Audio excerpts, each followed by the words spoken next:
तो अपने सामने आ गया है अपनी पुस्तक का उदाहरण पहला। ठीक है, अपन उदाहरण वगैरह सभी के क्वेश्चन करेंगे। उदाहरण प्लस प्रश्नावली, किसी के भी कोई भी क्वेश्चन नहीं छोड़ेंगे, अपन सभी क्वेश्चन करेंगे। ठीक है, क्योंकि उदाहरण से भी ज़्यादातर क्वेश्चन ही उदाहरण से आते हैं। ठीक है, ज़्यादातर क्वेश्चन ही अपने कहाँ से आएंगे, उदाहरण से आएंगे। ठीक है, तो उदाहरण के क्वेश्चन जो हो उनको मोस्ट लगा लेना। ठीक है, बाकी क्वेश्चन करो या मत करो, पर उदाहरण के क्वेश्चन को तो आप हमेशा ध्यान रखना। ठीक है, और बाकी के क्वेश्चन भी क्यों नहीं करने, सभी को ध्यान में रखना है। अगर आपका टारगेट है मैथ में 100 में 100 का, तो सभी क्वेश्चन को ईमानदारी से अच्छी तरीके से समझना है। जो चीज़ आपको समझ में नहीं आए, छोटी से लेके बड़ी चीज़ कोई भी हो, आप नीचे कमेंट बॉक्स में सर हम किसी चीज़ की नहीं करनी, अपन को 100 में 100 लाने हैं। तो छोटी से लेके बड़ी चीज़ अगर आपको अभी समझ में नहीं आ रही तो अब पूछ सकते हो, क्योंकि यही चैप्टर अपने 10वीं क्लास में आएगा। अगर ये आपको यहाँ पे समझ में नहीं आएगा तो वहाँ पे भी समझ में नहीं आएगा। ठीक है, तो यहाँ पे भी जो भी डाउट हो तो आप यहाँ पे ही क्लियर कर लेना, ताकि 10वीं क्लास में अपने कोई भी दिक्कत नहीं आए। ठीक है, तो करते हैं अपन उदाहरण पहले को स्टार्ट। तो सबसे पहले ऐसी क्वेश्चन में अपन सबसे पहले लिखते हैं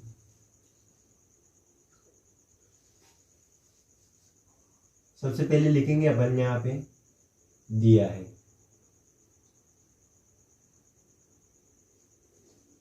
ठीक है, क्या दे रखा है अपन को, OA बराबर OB दे रखा है और OD बराबर OC दे रखा है।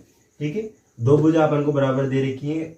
जो ये OA भुजा है, ये वाली भुजा, ये OB के बराबर दे रखी है, इस वाली भुजा के बराबर दे रखी है। इसके बाद में जो OD भुजा है, ये OD भुजा, ये इस वाली भुजा की क्या दे रखी है, बराबर दे रखी है। ठीक है, और अपन से क्या पूछ रहा है, इसमें दो क्वेश्चन पूछ रहा है। एक तो इन दोनों त्रिभुज को अपन को क्या करना है, सर्वांगसम करना है। इसके अलावा AD और BC भुजा को अपन को क्या करना है, समांतर सिद्ध करना है। ये जो दो डंडे खींचे हुए हैं यहाँ पे, ये समांतर के चिन्ह हैं, इनको क्या बोलते हैं अपन, समांतर। इनको क्या बोलते हैं अपन, समांतर। AD समांतर है BC के। ठीक है, कोई डाउट हो तो पूछ लेना, शर्म किसी चीज की नहीं करनी अपन को। तो जो अपन को दे रखा है क्वेश्चन में, सबसे पहले अपन उसको लिखते हैं। दिया है क्या क्या दे रखा है, एक तो दे रखा है OA बराबर OB, इसके बाद में OD बराबर OC। ठीक है, बस इतना सा अपन को दे रखा है। और इसके बाद में सबसे पहला अपन को सिद्ध क्या करना है, सिद्ध करना है, दर्शाना है या सिद्ध करना है, बात एक ही है। ठीक है, सिद्ध क्या करना है अपन को, त्रिभुज AOD सर्वांगसम है त्रिभुज BOC के। ठीक है, तो ये पहला। अब करते हैं अपन इसको सिद्ध। इन दोनों त्रिभुज को अपन को सर्वांगसम लेके आना है। ठीक है, तो सर्वांगसम की अपनी क्या परिभाषा होती है कि जिनके संगत कोण और संगत भुजाएं क्या हो, बराबर हो, तो वह त्रिभुज अपने क्या कहलाते हैं, वह त्रिभुज अपने सर्वांगसम कहलाते हैं। तो ये दोनों भुजा तो अपन को बराबर दे रखी है, पर अपन को तीसरी भुजा बराबर नहीं दे रखी। इसके अलावा अपन को संगत कोण भी बराबर लेके आना है, तो इनमें अपन को कोण भी बराबर नहीं दे रखा कोई सा भी, और इनके मान भी नहीं दे रखे। तो अपन यहाँ पे जो अपन ने नियम पढ़ा था SAS, उसको यहाँ पे क्या करेंगे, अप्लाई करेंगे। तो अपन को दो भुजा की आवश्यकता होगी कि इस वाले त्रिभुज की दो भुजा इस वाले त्रिभुज की दो भुजा के बराबर होनी चाहिए, जो कि अपन को दे रखी है। ठीक है, लाना है अपन को सिर्फ कोण, बीच वाला कोण लेके आना है। तो देखो यहाँ पे इस वाले कोण का नाम दे दो 1, इस वाले कोण का नाम दे दो 2। ठीक है, तो जो ये एक कोण है, इस दो कोण के क्या हो जाएगा, बराबर हो जाएगा। क्यों हो जाएगा, देखो इधर क्योंकि ये दोनों कोण क्या हैं, शीर्षाभिमुख कोण हैं। ठीक है, शीर्षाभिमुख कोण को पहचाने कैसे, जहां पे भी अपने एक्स वाली आकृति आ जाएगी, जहां पे अपने ये एक्स वाली आकृति आ जाएगी, तो जो इनके आमने सामने के कोण होते हैं, इनके आमने सामने के कोण, इनके आमने सामने के कोण वो क्या होते हैं, बराबर होते हैं। ये वाला कोण इस वाले कोण के बराबर होगा, ये वाला कोण इस वाले कोण के बराबर होगा। अपन को तो केवल ये वाला कोण ही चाहिए। ठीक है, तो अपने पास दो भुजा भी बराबर आ गई, एक कोण भी बराबर आ गया, अतः ये दोनों त्रिभुज क्या हो गए, सर्वांग सम हो गई। ये अपन को सिद्ध करना था। ठीक है, आ गई बात समझ में। अब देख लेते हैं इसको, उपपत्ति।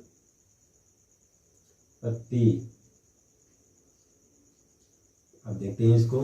सबसे पहले अपन त्रिभुज एओडी व त्रिभुज बीओसी को उठा रहे हैं।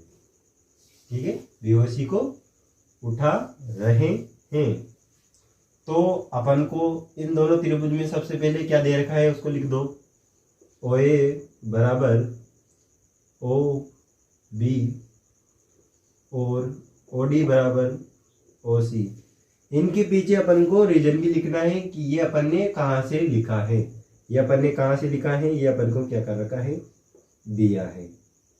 ठीक है, सवाल करेंगे अपन। तो उपपत्ति जहाँ से अपन ये स्टार्ट करेंगे उपपत्ति, तो ये दोनों त्रिभुज लिख दिए अपन ने, उसके बाद में ये दोनों मान लिख दिए। तो अपन को इनके पीछे रीजन भी लिखना है कि अपन ने ये कहाँ से लिखा है। तो ये अपन को दिया हुआ है, तो अपन ने रीजन लिख दिया पीछे कि ये अपन को दे रखा है। ठीक है, रीजन आपको लिखना है हर सवाल में, किसी भी सवाल में भूलना नहीं है। ठीक है, तो दो भुजा अपनी बराबर आ गई। उसके बाद में कोण ए बराबर कोण 2। अब ये कहां से आया अपने, तो ये क्या है, शीर्षाभिमुख कोण। रीजन आपको लिखना ही लिखना है, शीर्षाभिमुख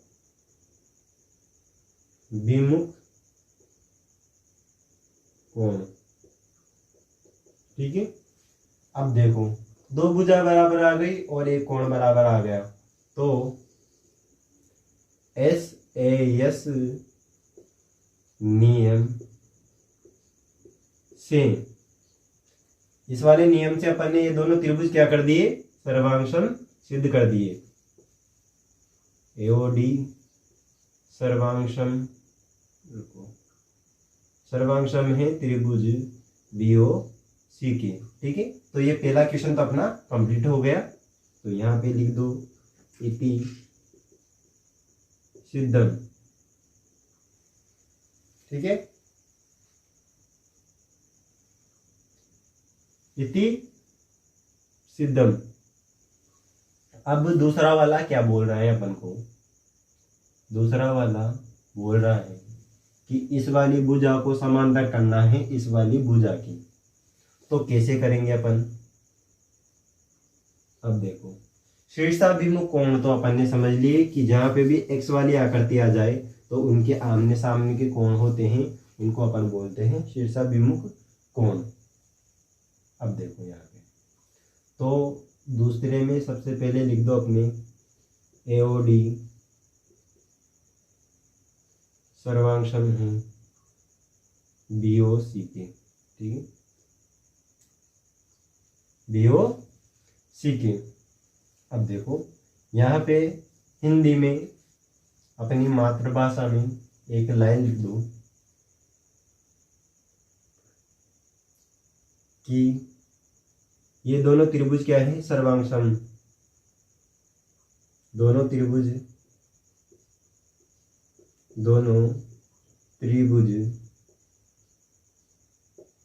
सर्वांग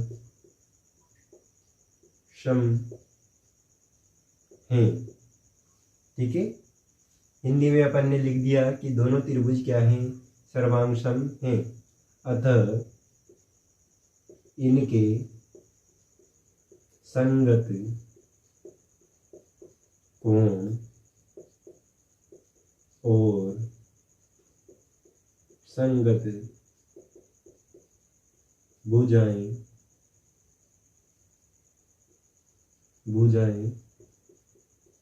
बराबर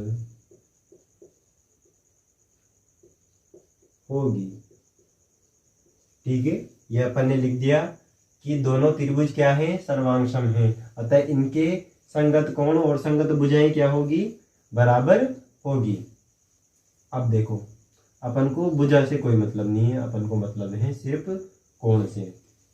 कोण से क्यों मतलब है, समझ लेते हैं। कि जैसे कि मान लो कोण ए बराबर क्या है, यहाँ पे कोण बी है, ये आगे वाला, इधर भी अपन आगे वाले को ही उठाएंगे। कोण ए बराबर क्या है, कोण बी है, और इधर कोण डी बराबर क्या है, सी है। कोण डी बराबर कोण सी है। अब देखो, आपने नाम सुना होगा एकांतर कोण का।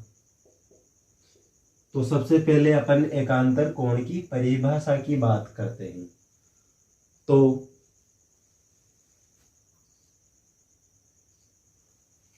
दो समांतर रेखाओं को, ठीक है, हमेशा याद रखना, जो दो समांतर रेखाएं होगी वो कभी भी एक दूसरे को नहीं काटेगी, कभी भी एक दूसरे को नहीं काटेगी, इनको प्रतिच्छेद नहीं करेगी। हमेशा ध्यान रखना आप इस चीज को। इन दोनों रेखाओं को आप कितना भी बढ़ा के लिख दो, या आगे जाके एक दूसरे को कभी नहीं काटेगी, ना ही ये एक दूसरे को प्रतिच्छेद करेगी। अगर मान लो इन्हीं रेखाओं को अपन ऐसे करके ऐसे लिख दें, तो इनको थोड़ा बहुत आगे बढ़ाने के बाद ये एक दूसरे को क्या कर देगी, प्रतिच्छेद कर देगी। अतः ये दोनों रेखाएं क्या है, समांतर नहीं है। ठीक है, तो समांतर रेखा किसे कहते हैं, वह रेखाएं जो एक दूसरे को कभी प्रतिच्छेद ना करे, कभी एक दूसरे को नहीं काटे, तो उसको तो अपन क्या बोलते हैं, समांतर रेखाएं बोलते हैं। पर बात कर रहे हैं अपन यहाँ पे एकांतर कोण की।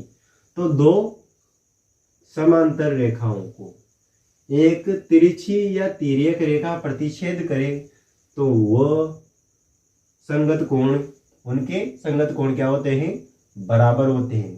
तो यहाँ पे अपने संगत कोण तो पहले से अपने पास बराबर है। ठीक है, तो संगत कोण तो अपने पास पहले यहाँ पे बराबर आ गए, तो अतः ये दोनों भुजा क्या हो गई, समांतर हो गई। ये दोनों भुजा क्या हो गई, समांतर हो गई। इनके एकांतर कोण अपने पास बराबर आ गए, तो अतः ये दोनों भुजाएं अपनी समांतर हो जाएगी।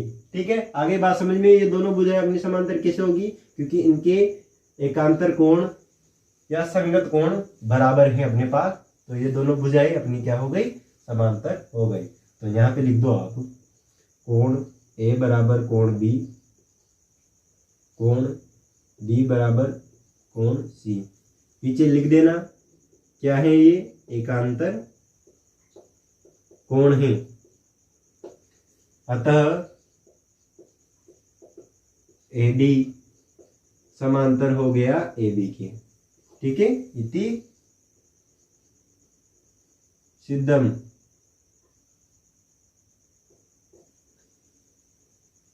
समझ लो, वापिस से आराम से देखो, अपन को ये दोनों भुजाएं अपन को बराबर दे रखी हैं। ठीक है, और अपन को ये दोनों त्रिभुज क्या करने हैं, सर्वांगसम सिद्ध करने हैं। तो अपने ऐसे नियम से अपन ने क्या किया कि एक कोण, दो भुजा तो अपने पास थी, एक कोण और निकालना था अपन ने, जो निकाल लिया अपन ने, पहचान लिया कि यहाँ पे ये दोनों कोण शीर्षाभिमुख कोण हैं, तो ये तो अपने बराबर होंगे सही।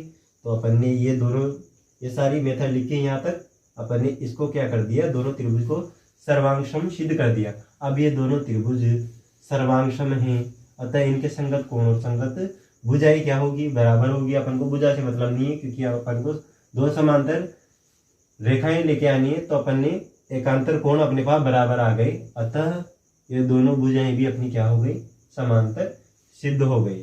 ठीक है, इतना सा मेथड है। अगर आपको कोई डाउट वगैरह हो तो आप नीचे कमेंट बॉक्स में कमेंट कर सकते हो, इन सभी को आप अच्छी तरीके से उतार लो।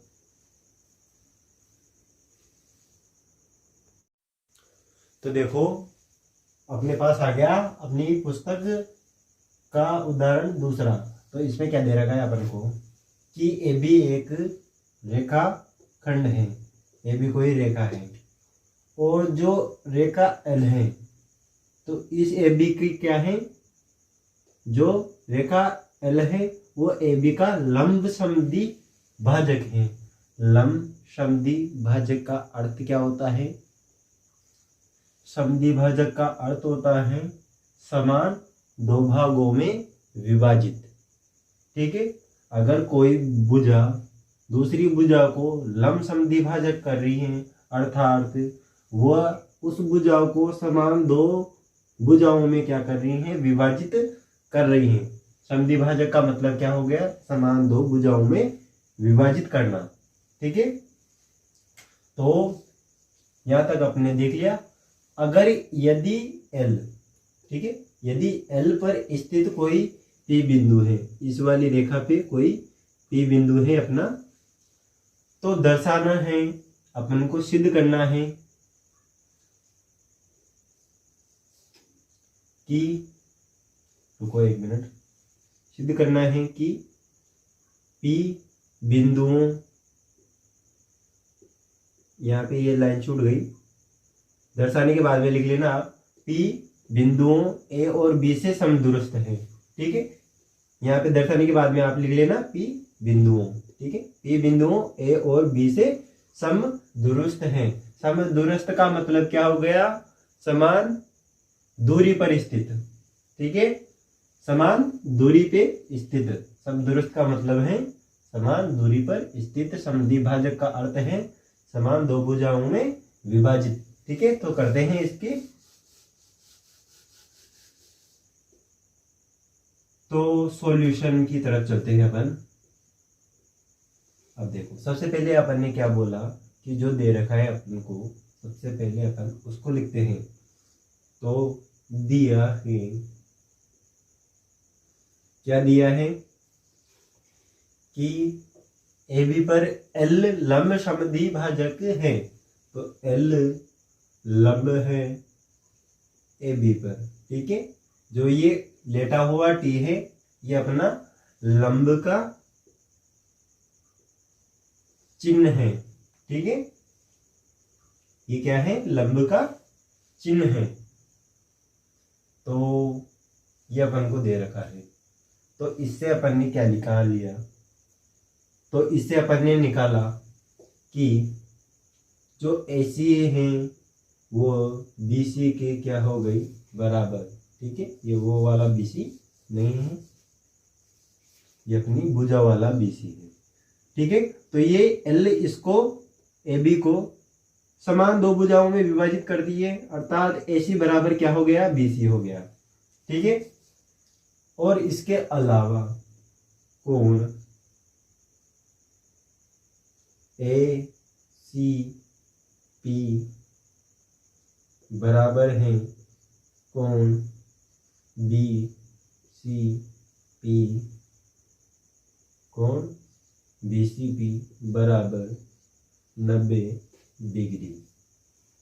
अब ये चीज मैंने कहाँ से लिखी, क्यों लिखी, ये आपको अभी बता देता हूँ क्यों लिखी मैंने। ठीक है, जो ये वाला कोण है, इधर वाला कोण, और ये जो कोण है इधर वाला कोण, ये दोनों क्या होंगे, 90 डिग्री के कोण होंगे। क्यों होंगे, क्यों होंगे, ये भी देख लो इधर। अब देखो यहाँ पे, अब जैसे कि मान लो फॉर एग्जाम्पल अपन किसी रेखा पर लंब डालते हैं, तो ये दोनों भुजाओं को क्या कर रही है, समान दो भागों में विभाजित कर रही है। लंब हमेशा सीधा डलता है, लंब हमेशा अपना सीधा डलता है, और अगर ये सीधा डल रहा है तो इसको मान लो आप एक सरल रेखा, इसको मान लो आप एक सरल रेखा मान लो। ठीक है, अब सरल रेखा का कोण कितने डिग्री का होता है, सरल रेखा का कोण होता है 180 डिग्री का। ठीक है, ये अपनी कोई सरल रेखा है, लिख भी रखा है इसमें, ए भी कोई रेखा है। ठीक है, तो ये अपनी 180 डिग्री की, इसका कोण कितनी डिग्री का हो गया, 180 डिग्री का कोण हो गया। अब इस पर कोई रेखा आ रही है, ठीक है, ये अपन ने इस वाली भुजा पर ये दूसरी भुजा डाल दी, ये कोई लंब डाल दिया। तो जो ये 180 डिग्री का कोण था, ये क्या कर रहा है, इन दोनों भुजाओं को समान दो भुजाओं में विभाजित तो कर ही रहा है, साथ में समान दो कोणों में विभाजित कर रहा है। साथ ही ये इन दोनों कोण को भी क्या कर रहा है, विभाजित कर रहा है। जो 180 डिग्री का कोण है, अब ये इधर 90 डिग्री का हो गया और इधर भी क्या हो गया, 90 डिग्री का हो गया। ठीक है, लंब हमेशा सीधा डलता है। और यहाँ पे देखो, जब ये दोनों को इसे भुजा को अपने यहाँ पे देखो, इस वाली भुजा को जब ये बराबर भागों में विभाजित कर रहा है, तो इस वाले कोण को 180 डिग्री वाले कोण को भी क्या करेगा, ये आधा आधा कर देगा। इधर भी ये 90 डिग्री का हो गया, इधर भी ये 90 डिग्री का हो गया।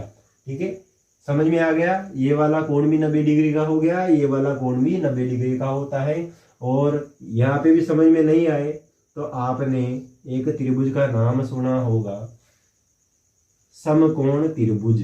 ठीक है, जो ये आड़ी पड़ी लाइन रहती हैं इसको तो बोलते हैं अपन आधार, जो ये खड़ी लाइन होती हैं इसको बोलते हैं लंब, और जो ये वाला कोण होता है ये हमेशा अपने 90 डिग्री का होता है।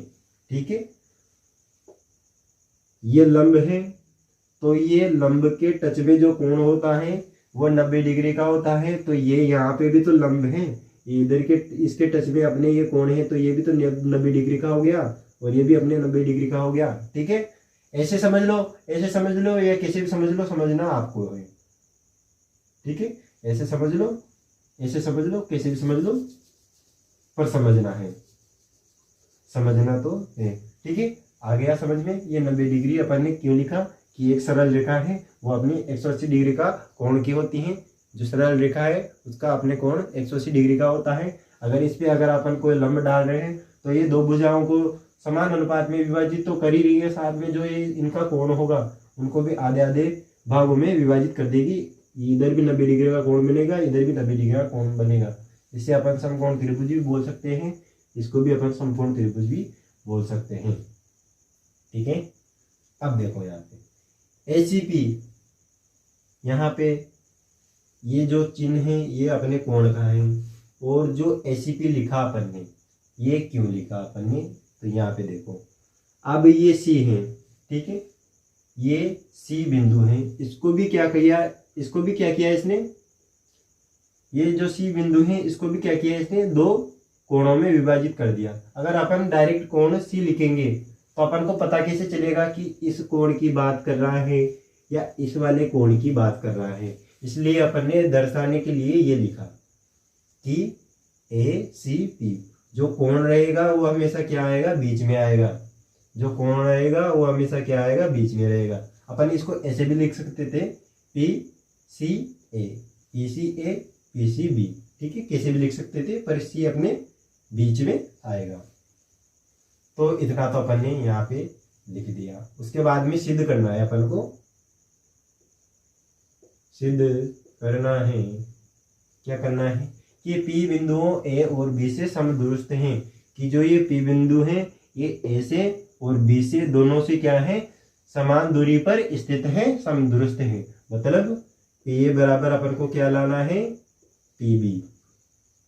ठीक है, ये वाली भुजा इस वाली भुजा के बराबर लानी है, तो लाएंगे, टेंशन मत लो।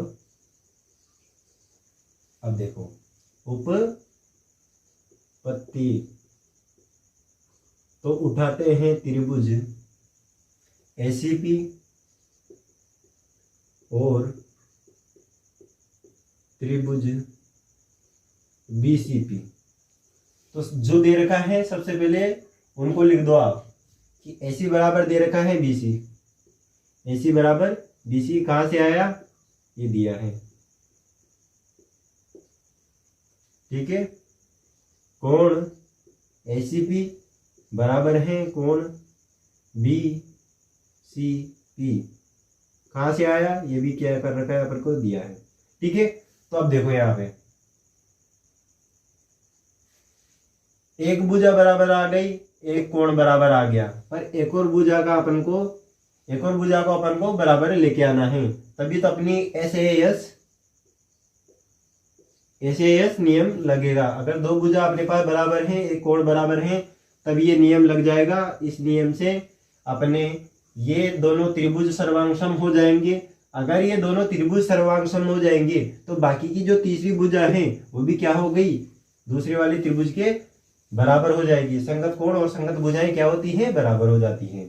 तो देखो यहाँ पे अब इन दोनों त्रिभुज में देखें अपन गौर से नजर लगा के, तो जो ये पीसी भुजा है वो इस वाले त्रिभुज में भी आ रही है और इस वाले त्रिभुज में भी आ रही है। तो ये जो पीसी भुजाएं हैं इसको अपन लिख देंगे कि जो ये पीसी भुजा है इस वाले त्रिभुज में भी आ रही है और इस वाले त्रिभुज में आ रही है, इस वाले त्रिभुज में भी आ रही है और इस वाले त्रिभुज में भी आ रही है। तो ये क्या हो गई, उभयनिष्ठ हो गई, उभयनिष्ठ हो गई। ठीक है, पीसी इस वाले त्रिभुज में भी आ रही है, इस वाले त्रिभुज में भी आ रही है, इसलिए ये उभयनिष्ठ हो गई। अतः ये दोनों त्रिभुज क्या हो गए, ऐसे नियम से, एस नियम से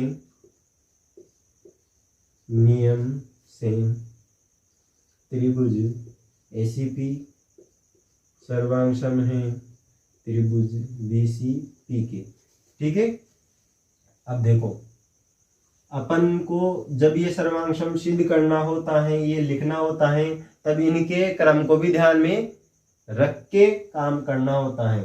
तो सबसे पहले जो कोण रहेगा वो हमेशा बीच में आएगा।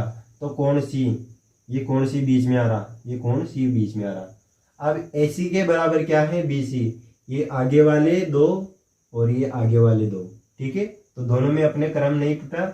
इसमें भी देखते हैं पीसी, ये पीसी और ये पीसी, तीसरा दूसरा, तीसरा दूसरा। ठीक है, तो अपने क्रम यहाँ पे नहीं टूटे, अतः अपने ये सही तरीके से लिखा है। अब देखो दोनों त्रिभुज, वही लाइन लिखेंगे अपनी मातृभाषा में, दोनों त्रिभुज सर्वांगसम है, अतः इनके संगत कोण और संगत भुजाएं बराबर होगी। ठीक है, बराबर होगी तो अपन को क्या लाना है, पीए बराबर पीबी, ये पीए तीसरा पहला, तीसरा पहला। ठीक है, पीए बराबर अपने क्या आ गया, पीबी आ गया। ठीक है साहब, ये अपन को सिद्ध करना था, तो लिख दो हिंदी में, इति सिद्धम। अब देखो इसने क्या किया, इसने तो 2 लाइनें दी और एक चित्र दे दिया, और इतना सारा योगदान तो आपके दूसरी सर ने दिया। तो थोड़ा बहुत योगदान आप भी दो, अपने चैनल को सब्सक्राइब कर दो और सभी स्टूडेंटों में शेयर कर दो। ठीक है, तो ये उदाहरण के क्वेश्चन हो गए। बाकी अपने प्रश्नावली के क्वेश्चन होंगे वो अपन नेक्स्ट पार्ट में सॉल्व करेंगे। तो अभी तो अपन चलते हैं, मिलते हैं नेक्स्ट वीडियो में। जय हिंद, जय भारत।